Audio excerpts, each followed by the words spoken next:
क्या हो गया? सीख रहा है, आगे बात नहीं।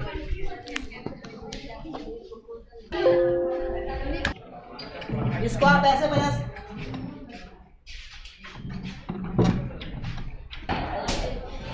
चुपचाप रहो, आप बोलेगा नहीं। देखो ये है फोटोसिंथेसिस का रिएक्शन, इसको कहते हैं फोटोसिंथेसिस में ऐसा होता है। ऐसे हम कहते हैं ना कि फोटोसिंथेसिस में प्लांट क्या अपना खाना बनाता है। कैसे बनाता है? इसी रिएक्शन के थ्रू बनाता है खाना। क्या करता है? प्लांट CO2 लेता है, कहां से? एनवायरमेंट से। अरे हम क्या छोड़ते हैं? CO2 छोड़ते हैं, O2 लेते हैं। तो CO2 प्लांट ले लेता है, और वाटर कहां से लेता है? नीचे से। ठीक है, तो इसको CO2 मिल गया, वाटर मिल गया। अगर सनलाइट का प्रेजेंस है, और क्लोरोफिल तो है ही उसके पास, तो इस क्लोरोफिल का तो कोई चिंता ही नहीं है। अगर सनलाइट है तो क्या बनाएगा? ग्लूकोज बनाएगा, जिसका फॉर्मूला होता है, केमिकल फॉर्मूला C6H12O6। और साथ में ऑक्सीजन भी बनाता है, तब ना वो ऑक्सीजन हम ले लेते हैं। हम ऑक्सीजन कहां से लेते हैं? यहीं से लेते हैं। ये क्या करता है? ऑक्सीजन बनाता है और एनवायरनमेंट में रिलीज कर देता है, और उसी ऑक्सीजन को हम ले लेते हैं। ठीक, तो ये CO2 H2O मिलकर क्या बनाता है? ग्लूकोज बनाता है, C6H12O6। इसी को फोटोसिंथेसिस बोलते हैं। इसको आप थ्योरी में ऐसे बोलेंगे कि the process in which plant takes CO2 मतलब carbon dioxide and water and they react in the presence of, और ये रिएक्ट करता है किसके प्रेजेंस में? क्लोरोफिल और सनलाइट के प्रेजेंस में, to make the food, food को बनाने के लिए। कौन सा food? Glucose. That process is called photosynthesis. ऐसी प्रोसेस को कहा जाता है फोटोसिंथेसिस। आप ऐसे भी समझ सकते हैं कि फोटोसिंथेसिस में दो वर्ड है, एक है फोटो और एक है सिंथेसिस। फोटो मतलब होता है लाइट, और सिंथेसिस मतलब होता है मेक, बनाना। ऐसा फूड जो लाइट के प्रेजेंस में, लाइट के थ्रू बनाया जाए, उस ऐसे प्रोसेस को कहते हैं फोटोसिंथेसिस। समझे? ऐसा फूड जो लाइट के प्रेजेंस में बनाया जाए, लाइट के प्रेजेंस में बनाया जाए फूड, ऐसे ऐसे प्रोसेस कहते हैं फोटोसिंथेसिस कहते हैं। ऐसे आप समझ सकते हैं। ठीक, बाकी आज का टॉपिक ये है कि हमने इंटर फेज में G1 फेज पढ़ा, हमने S फेज पढ़ा, हमने G2 फेज पढ़ा। ठीक है, आज ये भूकंप लागू। ये कि हम शांत से बैठ जाए, बोले नहीं, नहीं बोले दिन नहीं करता है क्या? अभी हम कहाँ से बोल रहे हैं? तो अभी तो बोल रहा तू।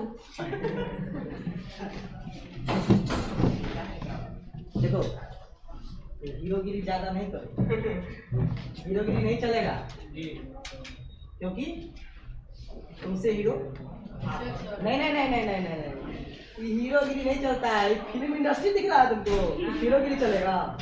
This is the class, discipline class होता है, वो हीरोगिरी नहीं। इसमें हीरोगिरी करेगा तो फिर क्या? हीरो निकाल देंगे, जो बच जाएगा वो रहेगा। सुनो, हम ये कहना चाहते हैं कि हम इंटर फेज में G1 फेज पढ़े। सुनो, अब ध्यान से सुनो। हम जैसे ही बोले कि इंटर फेज में G1 फेज पढ़े, बोलेगा यस सर। अगर नहीं पढ़ा बोलेगा नो सर, लेकिन सब पढ़ा है।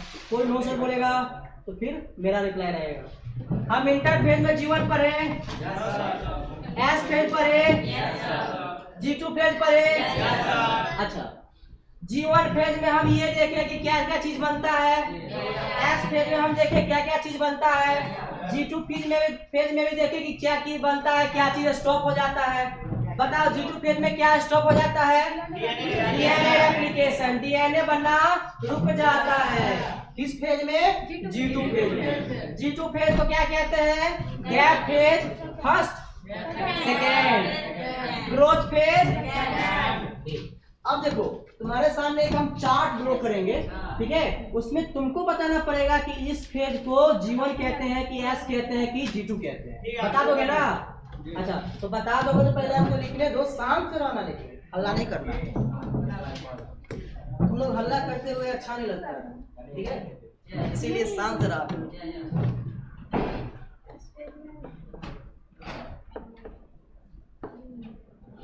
पहला कॉलम में फीचर लिखना है, ऐसे जैसे हम बना रहे हैं वैसे ही बनाएगा। फीचर्स, फीचर्स, टीचर नहीं, फीचर।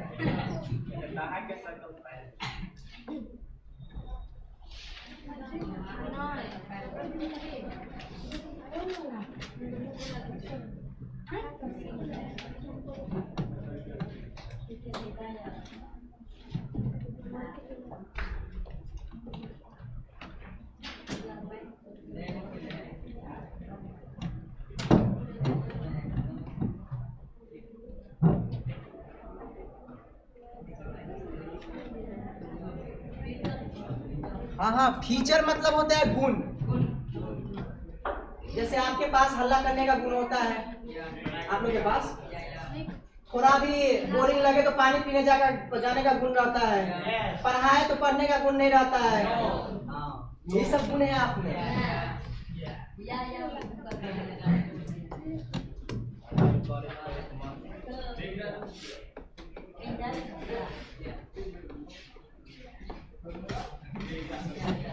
देखो अब हल्ला नहीं करो, लिखो जैसा हम लिखा रहे हैं वैसा लिखो।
तुम लोग को बताना है कि ये प्री सिंथेटिक फेज G1 को कहते हैं या G2 को कहते हैं या एस फेज को कहते हैं। सुनो ध्यान से, क्या सिंथेटिक, सुनो ना बताते हैं, क्या सिंथेटिक फेज G1 को कहते हैं तो G1 में टिक लगाना है, या एस को कहते हैं तो एस में टिक लगाना है, या G2 को कहते हैं तो G2 में टिक लगाना है। जिसको नहीं कहते उसमें क्रॉस का साइन करना है कि नहीं सर सिंथेटिक फेज G1 को नहीं कहते हैं तो क्रॉस कर देना है, जिसको कहते हैं उसमें टिक लगाना है। क्या पोस्ट सिंथेटिक फेज G1 को कहा जाता है, या एस को कहा जाता है, या G2 को कहा जाता है? जिसको कहा जाता है उसमें टिक लगाना है। क्या प्री माइटोटिक फेज G1 को कहा जाता है, एस को या G2 को? कहने का ये मतलब है कि इसमें से ये तीनों में से किसको क्या कहा जाता है वो आपको अपने से चूज करना है, अपने से टिक लगाना है। ठीक है, लगाइए। आप ऐसे कर लीजिए।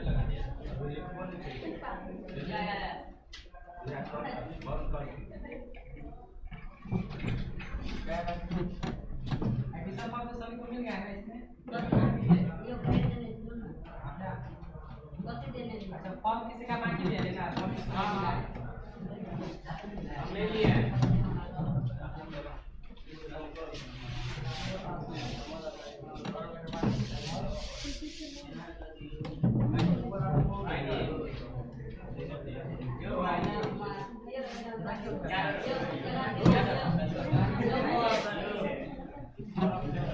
फिर हल्ला कर रहा है, इतना हल्ला क्या कर रहा है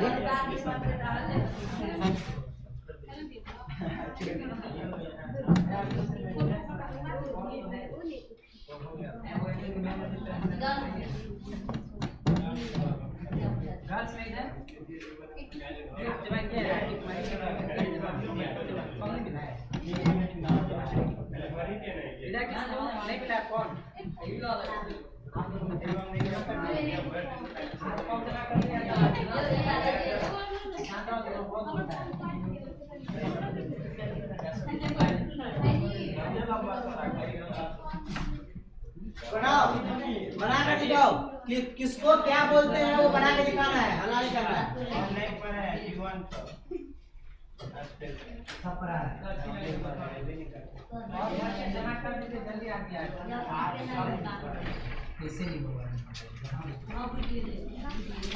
यहाँ भी हो जाएगा,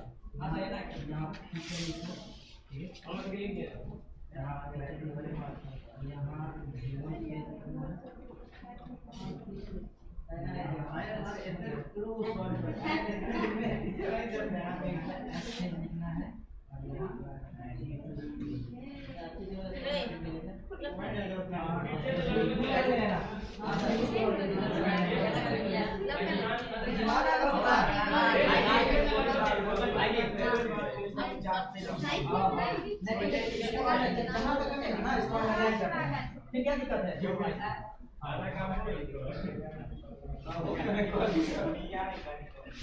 देखिए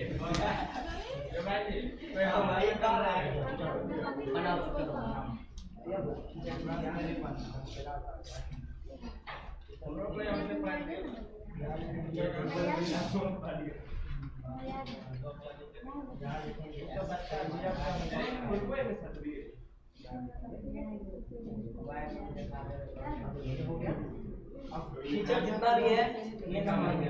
अगर एक नंबर का यहाँ तक अगर फिलअप हो रहा है तो यहाँ से बी नंबर का अगर 3 लाइन फिलअप हो रहा है तो बात नहीं, 3 लाइन के बाद लाइन कर देना है। डालो, दिक्कत है।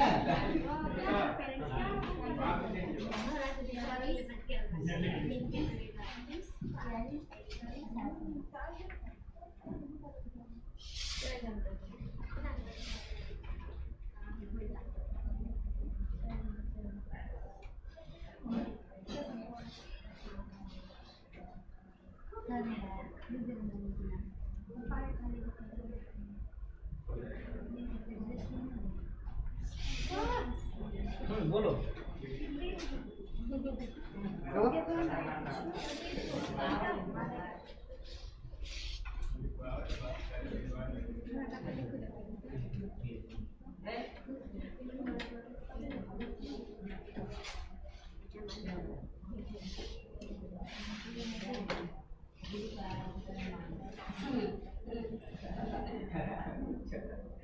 बोलना नहीं है, लिखने वक्त में बोलो नहीं।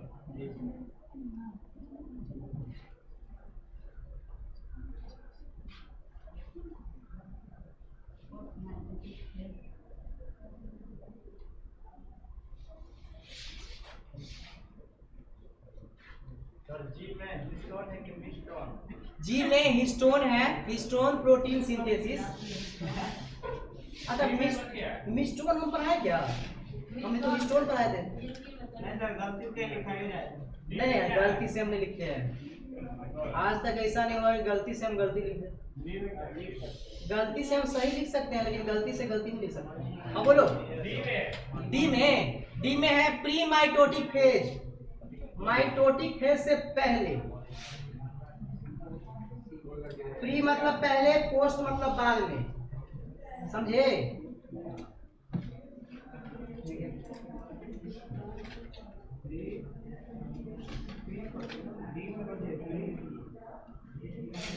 डी में है पोस्ट माइटोटिक फेज और सी में है, सॉरी डी में है प्री माइटोटिक फेज। माइटोटिक है, हाँ माइटोटिक है, MITOTIC, माइटोटिक फेज।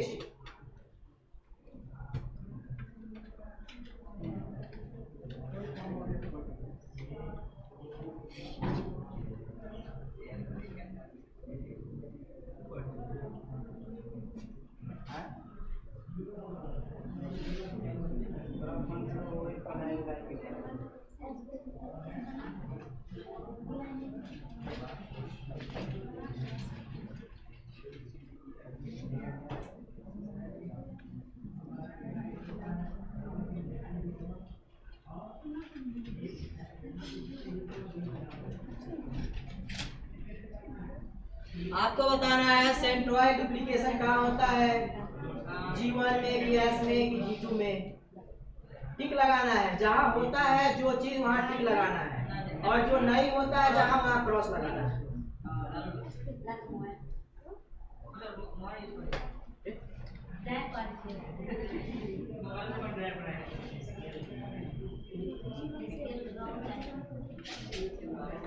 अरे एक सही ड्रॉ करो, रफ डायग्राम रफ में करूँगा, कर दो। क्या जरूरी है अच्छे से लाइन खींचना।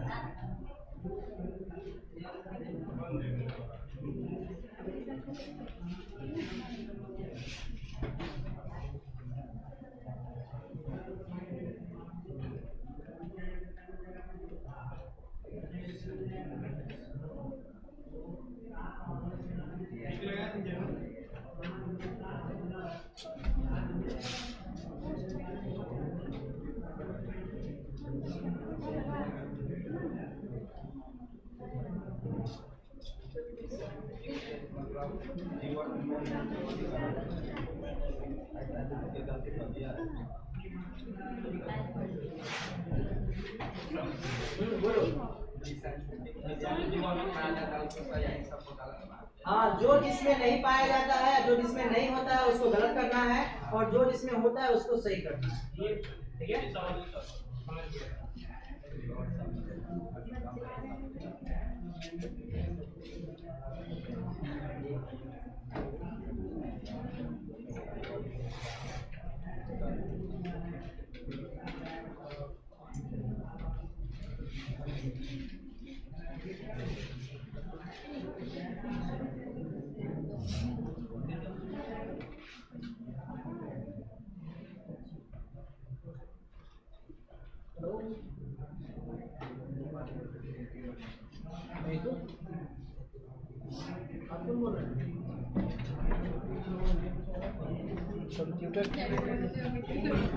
देखो अब हम बनाते हैं। अच्छा ये बताओ, प्री सिंथेटिक फेज G1 को कहा जाता है कि S को कहा जाता है कि G2 को कहा जाता है? G1 को। क्यों? क्योंकि ये S फेज से पहले आता है। प्री मतलब पहले, सिंथेटिक फेज मतलब एक फेज होता है। S फेज से G1 पहले आता है, इसीलिए यहाँ टिक करेंगे कि pre synthetic phase S phase को कहते हैं। इन दोनों को गलत करेंगे, इनको तो नहीं कहते प्री सिंथेटिक फेज। अरे प्री सिंथेटिक फेज क्या होता है? सिंथेटिक फेज से जो पहले आता है उसको प्री सिंथेटिक फेज कहते हैं। तो सिंथेटिक फेज से पहले कौन सा फेज आता है? G1 आता है। ये दोनों तो बाद में आता है ना। फिर उसके बाद देखो सिंथेटिक फेज, इसमें से किसको कहेंगे? S फेज को। तो S फेज में टिक लगाओ। ये दोनों पोस्ट सिंथेटिक फेज, मतलब सिंथेटिक फेज के बाद जो फेज आता है उसको क्या कहते हैं? G2 phase. इसमें टिक लगाना है, फिर इस दोनों को गलत कर देना है। अब बताओ प्री माइटोटिक फेज मतलब माइटोटिक फेज एम फेज से पहले कौन फेज आता है? G1 भी आता है एम फेज से पहले, S भी आता है और G2 भी आता है। अरे एम फेज से पहले तीनों फेज आता है ना, तो तीनों में टिक लगाएंगे। दिमाग नहीं लगा? अरे रुको, ये वाला pre mitotic phase, mitotic phase से पहले कौन कौन सा फेज आता है? एम फेज से पहले, एम फेज से पहले G1 आता है, G2 आता है, S फेज आता है, उसके बाद एम फेज आता है। तो एम फेज से पहले जितना भी फेज है वो सब में ठीक हो जाएगा। अगर ऐसा कहा जाए कि एम फेज के सबसे पहले कौन सा फेज आता है, तो लिखेंगे G2। तुम्हारा मतलब हम समझ रहे हैं कि तुम क्या कहना चाहता है। तुम कहना चाहता है कि सर एम फेज से पहले G2 फेज आता है, तो क्वेश्चन जब ऐसा पूछे कि एम फेज से डायरेक्ट पहले कौन आता है, तब ये लिखेंगे G2 फेज। क्वेश्चन तो ये नहीं कह रहा है, क्वेश्चन कह रहा है कि प्री माइटोटिक फेज मतलब माइटोटिक फेज से पहले जितना भी फेज आता है उसमें सब में टिक लगा देंगे। ठीक, उसके बाद देखो post mitotic phase, mitotic phase के बाद कौन सा फेज आता है? कोई फेज नहीं सर। अरे एम फेज के बाद भी कोई फेज आता है? G1 एम फेज के बाद आता है क्या? G2 एम फेज के बाद आता है क्या? S फेज एम फेज के बाद आता है क्या? नहीं ना। अरे लिख दे रुको, ये हुआ G1, ये हुआ S, ये हुआ G2 और ये हुआ M। अब यहां से देख के बताओ जी एम फेज जो है वो किसके बाद आता है? बोलो, एम फेज के बाद कौन सा फेज आता है? कोई नहीं इसमें से। अरे एम फेज के बाद कौन सा फेज आएगा? कहाँ फेज कहाँ है?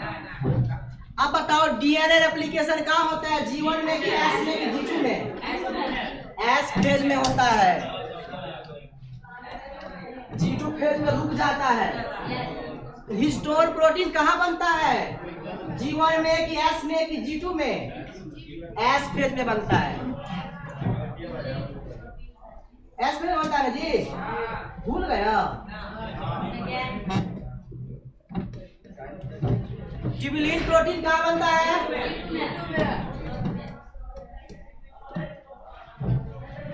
सेंट्रियोइड डबल कहाँ होता है?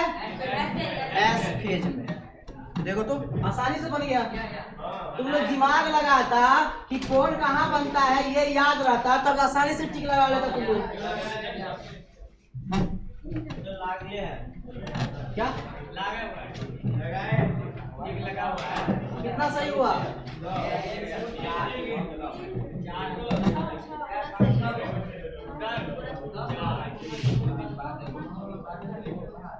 कितना सही हुआ अहमद? अच्छा सब सही हुआ, झूठ बोलेगा सर? आज तक में ये सही हुआ। कितना सही हुआ नीतीश? एगो गलती हो गया, कौन ये वाला?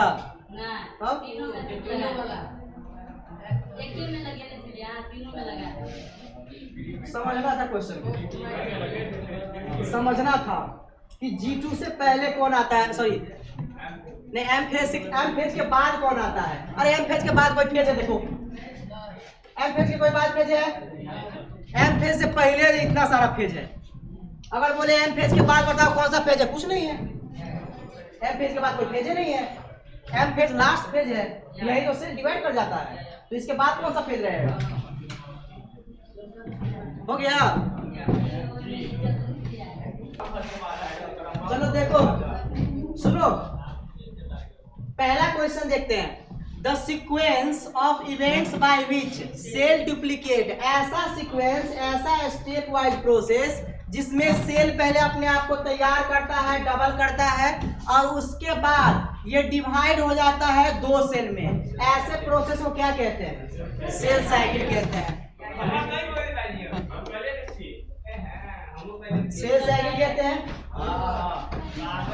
दूसरा, ये बायोसिंथेटिक फेज जहां सेल ऑर्गेनेल अपने आप को दुगुना करता है, उस बायोसिंथेटिक फेज का दूसरा नाम क्या है? इंटरफेज नाम है। ठीक, ईस्ट सेल अपने ईस्ट सेल का जो सेल डिवीजन है वो कितने देर में होता है? 90 मिनट में। ठीक, A phase of the cell cycle which lasts more than 95%. Cell cycle का ऐसा कौन सा फेज है जिसमें 95% लगता है टाइम?